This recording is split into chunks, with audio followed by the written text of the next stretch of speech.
दुनिया एक बार फिर एक बड़े युद्ध के मुहाने पर खड़ी है। मिडिल ईस्ट में हालात तेजी से बिगड़ रहे हैं। एक तरफ इजराइल, दूसरी तरफ ईरान, और अब इस जंग में कूद चुके हैं यमन के हूती विद्रोही और उनके मिसाइल हमले। समुद्री रास्तों पर खतरा मंडरा रहा है और पूरी दुनिया की अर्थव्यवस्था पर संकट मंडरा रहा है। क्या सच में दुनिया का सबसे अहम समुद्री रास्ता बंद होने जा रहा है? आइए समझते हैं पूरी कहानी। नमस्कार, मैं हूं आकांक्षा और आप देख रहे न्यूज़ 18 का डिजिटल प्लेटफॉर्म। तो हाल ही में यमन से इजराइल पर कुछ मिसाइलें दागी गई। ये पहली बार है जब इस युद्ध में हूती विद्रोहियों ने सीधे इजराइल को निशाना बनाया है। खबरों के मुताबिक उनका निशाना था इजराइल का डिमोना न्यूक्लियर साइट। यह हमला सिर्फ एक मिसाइल नहीं बल्कि एक संकेत है कि अब यह युद्ध सिर्फ दो देशों तक ही सीमित नहीं रहा है। हूती विद्रोही यमन का एक सशस्त्र ग्रुप है जो लंबे समय से यमन की सरकार और सऊदी गठबंधन के खिलाफ लड़ता आया है। लेकिन असल बात यह है कि इन्हें समर्थन मिलता है ईरान से, और अमेरिका भी कई बार कह चुका है कि जो इस तरह के गठबंधन है, इस तरह के संगठन है, अमेरिका उन्हें ही मिट्टी में मिलाना चाहता है। यही कारण है कि जैसे ही ईरान और इजराइल के बीच तनाव बढ़ा, हूती भी इस जंग में कूद पड़े हैं।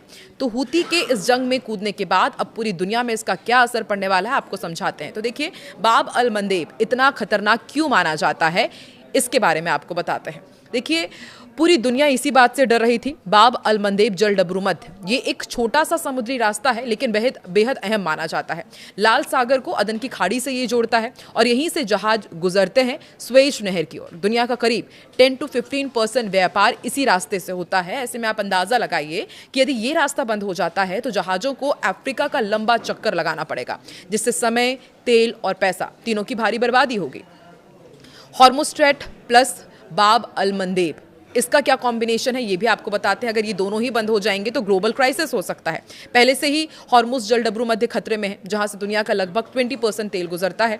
अब अगर बाब अल मंदेब भी बंद हो गया तो समझ लीजिए तेल की कीमतें आसमान और छूने लगेंगी, सप्लाई चेन टूट जाएगी, महंगाई दुनिया भर में बढ़ जाएगी। यानी ये सिर्फ मिडिल ईस्ट की लड़ाई नहीं बल्कि पूरी दुनिया की समस्या बन सकती है। तो क्या ये वर्ल्ड वॉर भी बन सकता है? ऐसा सवाल बार बार पूछा जा रहा है। इस युद्ध में पहले ही कई ताकतें शामिल हो चुकी है, अमेरिका, ईरान, इजराइल और अब हूती विद्रोही।